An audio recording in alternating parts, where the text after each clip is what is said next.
तो हेलो दोस्तों, जैसा कि मैंने कहा था अब बहुत के प्रिंस का एक और एपिसोड आ चुका है। ज्यादा इंतजार तो नहीं करवाया, चलो एपिसोड को शुरू करते हैं। पिछले एपिसोड के एक्टर देखा था, फाइनली एंड्रू के पास में अरसान स्किल आ चुकी है और अब यहाँ से इस सीरीज का मेन टर्न शुरू होता है। साथ में उसको कुछ स्लॉट्स मिले हैं। उसकी बॉडी के अंदर 10 लीटर किसी चीज को स्टोर करने की पावर आ चुकी है। और वैसे यहाँ पे लीटर की बात की गई है, मतलब लिक्विड्स को स्टोर करने की बात की गई है। वो पानी को स्टोर कर लेता है, उसको समझ में आता है वो जब चाहे तब उस पानी को अपनी बॉडी के अंदर कंज्यूम कर सकता है। मतलब वो एक ऊंट के जैसा हो चुका है। ये स्किल बहुत काम की है और इससे काफी कुछ किया जा सकता है, लेकिन वही चीज एंड्रू के सामने दिक्कत बन जाती है। उसने काफी सारे पानी को बॉडी के अंदर स्टोर कर रखा है और अब वो किसी और चीज को बॉडी के अंदर स्टोर नहीं कर सकता, क्योंकि 10 लीटर की लिमिट है। उसको इस पानी के बाहर निकलने का इंतजार करना पड़ेगा, जिसके अंदर काफी लंबा टाइम लगने वाला है। लेकिन उसको तो नई स्किल मिली है, उसको चुल हो रही होती है इस स्किल की मदद से मैं क्या क्या कर सकता हूँ। तो तुरंत डिसाइड करता है किसी भी तरीके से इस पानी को बाहर निकालना है। अगर सारे पानी को एक साथ में कंज्यूम किया तो उसकी बॉडी ब्लास्ट कर सकती है, इसलिए दूसरा तरीका निकालना पड़ेगा। वो डिसाइड करता है अपनी अरसान स्किल जो कि उसको अभी भी मिली है, उसके यूज से वो सारे पानी को बॉडी के बाहर की तरफ एमिट करेगा। बॉडी के अंदर करने के बजाय वो बाहर भी ऐसा कुछ कर सकता है। अभी फिलहाल के उसके लिए केवल एक थिंकिंग है, वो इस थिंकिंग को टेस्ट करता है और सच में ये टेक्निक वर्क कर जाती है। काफी कमाल यहाँ पर हो चुका है। उसके हाथ के अंदर एक बड़ा सा वाटर बॉल दिखाई देता है और फिर वो उसको एक जग की तरफ एमिट कर देता है। उसकी उम्मीद होती है ये सारा पानी एकदम आराम से जग के अंदर जाएगा, लेकिन इससे उलट एक वाटर पल्स निकलती है, सीधे जाकर उस जग के ऊपर टकराती है एक बंदूक की गोली की तरह और जग ब्लास्ट कर जाता है। वो चौंक जाता है कि ये क्या हुआ। वो तो पानी को एमिट कर रहा था एकदम ध्यान से, लेकिन ये तो एक अटैक हो गया। उस जग के टूटने के साथ में काफी सारे सिपाही भागते हुए उस जगह पर आते हैं। ये सारे प्रिंस को प्रोटेक्ट करने के लिए उस जगह पर आए हैं। बेरू भी उनके साथ में इस जगह पर होता है। सब चिल्ला कहते हैं प्रिंस क्या आप ठीक है। सब प्रिंस की बहुत चिंता कर रहे हैं। इसमें प्रिंस सोचने लगता है कि अब इनको मैं क्या कहूं। इनको ये कहूं कि पानी से मैंने इस जग को तोड़ दिया, ये लोग बिल्कुल भी इस बात को मानेंगे नहीं और काफी कुछ खतरनाक हो सकता है। वो तुरंत एक कहानी बनाता है कि उसने खुद इस जग को पकड़ा और दीवार की ओर फेंक के मार दिया उसको तोड़ने के लिए, क्योंकि वो बहुत ज्यादा गुस्से में आ गया था। साथ में वो ये भी सोच रहा होता है असल में इस समय वो बहुत ज्यादा कमजोर है। इस तरह के जग को अपने हाथ से तोड़ देना ये एकदम नामुमकिन जैसा है। ये सिपाही शायद से बिल्कुल भी इस बात को मानने वाले नहीं है, लेकिन इसके उलट वो सिपाही तुरंत इस बात को मान जाते हैं, क्योंकि इन सभी को पता है प्रिंस का स्वभाव किस तरह का होता है। सभी प्रिंस तोड़फोड़ तो मचाते ही रहते हैं, वो किसी चीज को तोड़ सकते हैं। फिलहाल कुछ देर के लिए इस प्रिंस को इस जगह जाने के लिए कहा जाता है, जब तक इस जगह सफाई नहीं हो जाती। इसके कुछ टाइम बाद में उसको आराम करने के लिए कहा जाता है, लेकिन प्रिंस आराम नहीं करना चाहता। वो तो अपनी स्किल को टेस्ट करना चाहता है। बड़ी मुश्किल से बॉडी के अंदर स्पेस हुआ है, लेकिन बेरू सर के ऊपर खड़ा हुआ है, वो वहां जाने के तैयार नहीं है। लेकिन प्रिंस उसको वहां जाने के लिए कह देता है, उसको मना लेता है कि कुछ देर के लिए यहाँ से चले जाओ, मुझे अकेला छोड़ दो। फाइनली बेरू वहां से आ चुका है और अब टाइम है इस स्किल को आगे टेस्ट करने का। कुछ देर तक सोचने के बाद में एंड्रू को समझ में आता है असल में उसकी बॉडी में जितना भी पानी स्टोर है वो उस पूरे पानी को अपने एक वेपन की तरह यूज कर सकता है। वो पानी एक बुलेट की तरह बाहर निकलेगा और जरूरी नहीं वो अपने बॉडी के अंदर पानी स्टोर करे, बल्कि किसी चीज को स्टोर कर सकता है और जिस चीज को स्टोर करेगा वो उतना ही खतरनाक वेपन बनने वाली है। अरसान स्किल का यूज करके कोई भी चीज एक वेपन की तरफ बाहर की तरफ एमिट हो सकती है, लेकिन वो चीज बहुत ज्यादा खतरनाक है। इसकी मदद से किसी चीज को नष्ट किया जा सकता है, इसलिए इस स्किल को यूज करने से पहले काफी कुछ सोचना पड़ेगा, क्योंकि इससे किसकी बॉडी के ऊपर कितना इंपैक्ट होने वाला है इसके बारे में इसको खुद को नहीं पता। किसी की जान भी जा सकती है। और अब इसके बाद में फाइनली सीन शिफ्ट होता है और हम सीरीज में कुछ मेन कैरेक्टर्स को देखते हैं, जो कि इस सिटी का मेन किंग है। मतलब सबसे ज्यादा ताकतवर बंदा,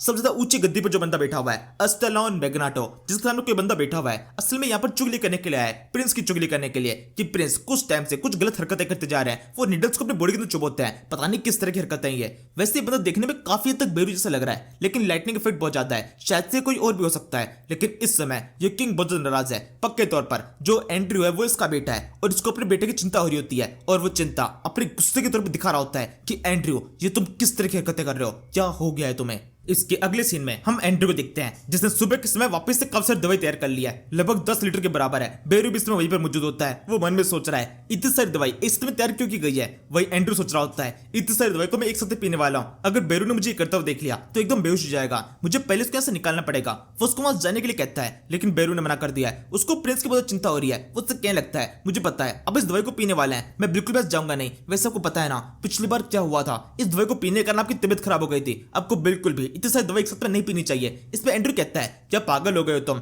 इतनी सारी दवाई को एक साथ में कैसे पी सकता है, मैं केवल थोड़ी सी पीने वाला हूँ। केवल कुछ इंग्रेडिएंट्स ज्यादा लग गए थे, उसके चक्कर में ज्यादा बनानी पड़ी, ऐसी कोई बात नहीं है। इतनी सारी को एक साथ में पी नहीं सकता। बेरू हंसते बोलता है हाँ बिल्कुल ये तो आप ठीक कह रहे हैं, इतनी सारी को एक साथ में पी नहीं सकता है, कोई पागल ही होगा जो कि इतनी सारी दवाई को एक साथ में पीने की कोशिश करेगा। इसके बाद दोनों हंसने लगते हैं। तभी एंड्रू जब बेरू को वहां पे खड़ा हो देखता है, बेरू जाने को तैयार नहीं है, उसको वहां से भाग तरफ निकाल देता है, खुद लात मार के उसने भाग तरफ फेंक दिया है। फिर वो रूम को लॉक करता है और फिर एक साथ में उस सारी दवाई को पी जाता है। असल में उसने इस सारी दवाई को अपनी बॉडी के अंदर स्टोर कर लिया है। पानी तो पहले बाहर निकल चुका था, अब उसकी बॉडी के अंदर केवल ये दवाई मौजूद है और ये दवाई उसकी बॉडी के ऊपर काफी अच्छा इफेक्ट डाल रही होती है। वो अपनी डेली लाइफ को शुरू कर देता है और जैसे कभी भी उसको मौका मिलता है, जरा सी भूख लगती है, वो सबसे पहले इस दवाई कंज्यूम करता है। ऐसे धीरे धीरे करके उसकी बॉडी को बहुत सारी दवाई मिल चुकी है और उसकी बॉडी पूरी तरह से ठीक होना शुरू हो चुकी है। और यहाँ से एक बहुत बड़ी चीज रिवील होती है। असल में जितने बॉडी पार्ट्स को अपनी बॉडी के अंदर अवाक कर रहा है, वो सारे असल में सच में अवाकन होते जा रहे हैं। उन सभी के अंदर अपना खुद का एक ब्रेन आ चुका है, वो सब एक जिंदा जीव की तरह हो चुके हैं। जैसे अभी उसने हार्ट को अवाक किया तो ये बंदा हार्ट है,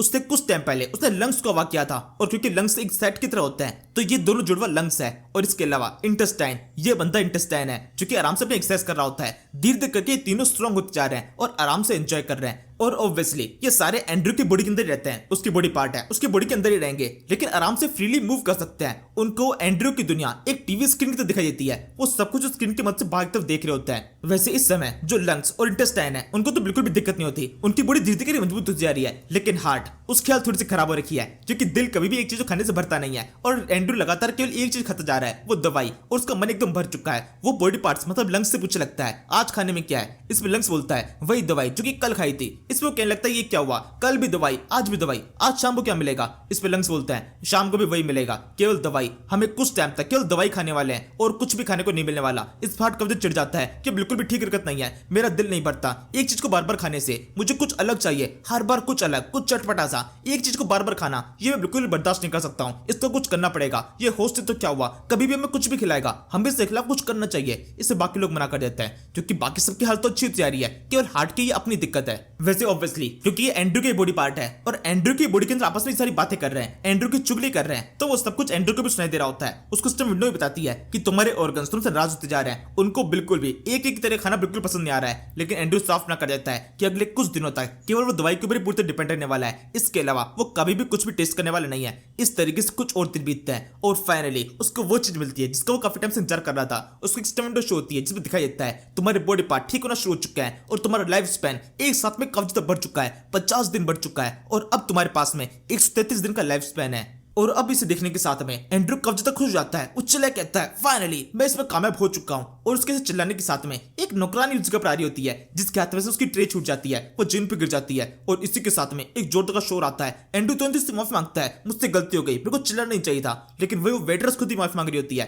असल में उसने प्रिंस खाने दिक्कत कर दी है और प्रिंस को इस तरह की हरकतें पसंद नहीं आती है, तो इसी वजह से वो प्रिंस से माफी मांग रही है कि मैंने जानबूझ के नहीं किया। वही प्रिंस को समझा रहा होता है हाँ मुझे पता है तुम्हारी गलती नहीं है, क्या तुम्हें कोई चोट तो नहीं लगी, लेकिन वो वेटरेस वो बुरी तरह घबराई हुई है, उसको प्रिंस की बातें सुनाई नहीं दे रही। वो उससे कहने लगती है प्लीज मुझे चाबुक से मत मारिएगा, मुझसे ये चीज गलती से हुई है। और इसी के साथ में एंड्रयू को दिमाग खराब हो जाता है, क्या सच में वो उसको कभी चाबुक से मारा करता था? ये सब कुछ अपने खुद के माइंड में सोच रहा होता है, क्या मैंने इस तरह से लड़कियों के ऊपर हाथ उठाया है, ये कितना घटिया बॉडी के अंदर हूं मैं। वो उससे सवाल करता है क्या मैंने कभी कुछ ऐसा किया है, क्या मैंने किसी को चोट पहुंचाने की कोशिश की है। वो यहाँ पर उम्मीद कर रहा होता है कि काश ये वेट्रेस नो बोल दे, और फिर बिल्कुल वैसा होता भी है, वेट्रेस नो बोल देती है, एंड्रयू की जान में जान आती है। लेकिन इतनी आसानी से कहा, प्रिंस के शौक बहुत निराले हैं। वेट्रेस आई कहती है आपने कभी मुझे खुद से नहीं मारा है, और इसी के साथ में एंड्रयू को दिमाग खराब हो जाता है, खुद से नहीं मारा क्या मतलब है, क्या मैंने किसी और से? वेट्रेस बोलती है हाँ जब आपकी शर्ट की ओर मुझसे पानी गिर गया था तब। और इसी के साथ में एंड्रयू एकदम पागल हो जाता है कि उसने क्या किया है, मतलब इस बॉडी में जो पहले वाला बंदा था वो लड़कियों को मारा करता था, वो भी खुद से नहीं अपने सिपाहियों से कह के लड़कियों को पिटवाया करता था। बहुत ही घटिया इंसान है। वैसे गलती तो की थी, शर्ट के पानी गिराना नहीं चाहिए। एंड्रयू इस समय काफी ज्यादा परेशान है, वो उस लड़की से कहता है तुम्हें इस बार कोई पीटने वाला नहीं है, आराम से सफाई करो और फिर यहाँ से चली जाओ। ये सुनने के साथ वेट्रेस खुश जाती है, उसकी पिटाई नहीं होने वाली, वो खुशी खुशी वहां से चली जाती है। और एंड्रयू और भी ज्यादा दुखी हो जाता है कि एक लड़की उसके पास से दूर जा रही है और इस बात से काफी ज्यादा खुश है, मतलब वो ये सोच के बैठी हुई है कि मैं उसको मारूंगा और वो मेरे से पिटने वाली नहीं है। यही काफी उसको खुश करने के लिए, मतलब कितनी मिनिमल खुशी है ये। लोग मेरे आसपास में ये एक्सपेक्ट कर रहे हैं कि मैं उनको पीटने वाला हूँ, और जब मैं उनको नहीं पीट रहा हूँ इतना काफी उन्हें खुश करने के लिए। क्या घटिया इंसान हूं मैं, लोगों के दिमाग के अंदर कितनी गंदी इमेज बनी हुई है मेरे बारे में। वैसे मेरे बारे में नहीं, इसके बारे में, एंड्रयू के बारे में, वरना मैं तो कहता हूं मारो। नहीं नहीं नहीं नहीं, मैं पूरी तरह से फेमिनिज्म में बिलीव करता हूं, मैं नहीं मारता, मतलब मेरे को नहीं लगता किसी भी लड़की के ऊपर कभी भी हाथ उठाना चाहिए, लेकिन शर्ट के ऊपर पानी गिराना वो ज्यादा हो गया, वो नहीं होना चाहिए। फिर मारने की जरूरत ही नहीं पड़ेगी, जूते के ऊपर पानी गिरना वो भी नहीं होना चाहिए।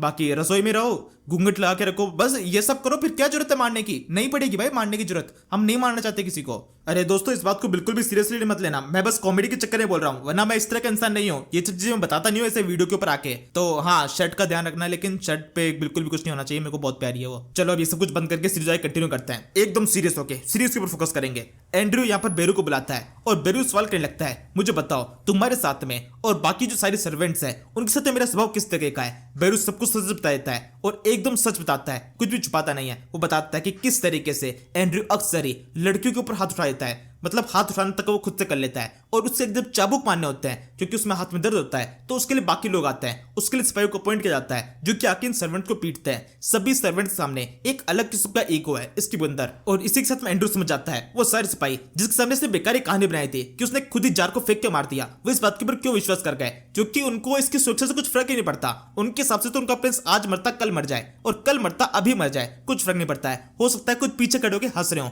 कुछ फर्क नहीं पड़ता उन लोगों को। इसके बाद में एंड्रयू को अगला सवाल आता है कि जब वो इतना घटिया इंसान है तो बेरू अभी तक उसके साथ में क्यों है? मतलब वो एंड्रयू की तरह वफादार क्यों है? उसको छोड़ के चले जाना चाहिए। इसे बेरू जवाब देता है, असल में बाकी पूरी दुनिया के लिए हो सकता है आप बेकार हो, उनके साथ आपका बिहेवियर बेकार है, लेकिन उन सभी ने आपका वो चेहरा नहीं देखा जो कि मैंने देखा है। फिर यहाँ से एक फ्लैशबैक शुरू होता है जिसके अंदर हम बेरू को देखते हैं उसकी जवानी के दिनों में, जिसमें वो कहीं से भागता हुआ जा रहा होता है। उसकी नजर पड़ती है एक बच्चे के ऊपर जो कि असल में एंड्रयू है, जो कि पेड़ के नीचे बैठकर एक छोटी चिड़िया को बचाने की कोशिश कर रहा होता है। और बेरू को इसी समय उस बच्चे के अंदर काफी ज्यादा इंटरेस्ट आ गया था, वो उसकी जान को बचाने के लिए इसी वजह से ज्यादा कोशिश करता है क्योंकि उसको लगता है वो बच्चा जो कि एक चिड़िया को बचाने तक के लिए इतनी मेहनत कर रहा है, वो जरूर से इस पूरी दुनिया के लिए, इस दुनिया के लोगों के लिए काफी कुछ कर पाएगा। बेरू के इतना करने के साथ में एकदम से एंड्रयू के चेहरे के ऊपर एक बड़ी स्मेल आ जाती है। इतने टाइम से वो जितना कुछ बकवास सुन रहा था, जितना डिप्रेशन उसके सर के ऊपर आया था, एकदम सब कुछ गायब हो चुका है और वो समझ चुका है उसे किस तरह का इंसान बनना है। और अब इसी के साथ में इस एपिसोड को खत्म कर देते हैं। और वही बात मैं दोबारा से कह देता हूँ, मैं बिल्कुल भी उस तरह का इंसान नहीं हूँ।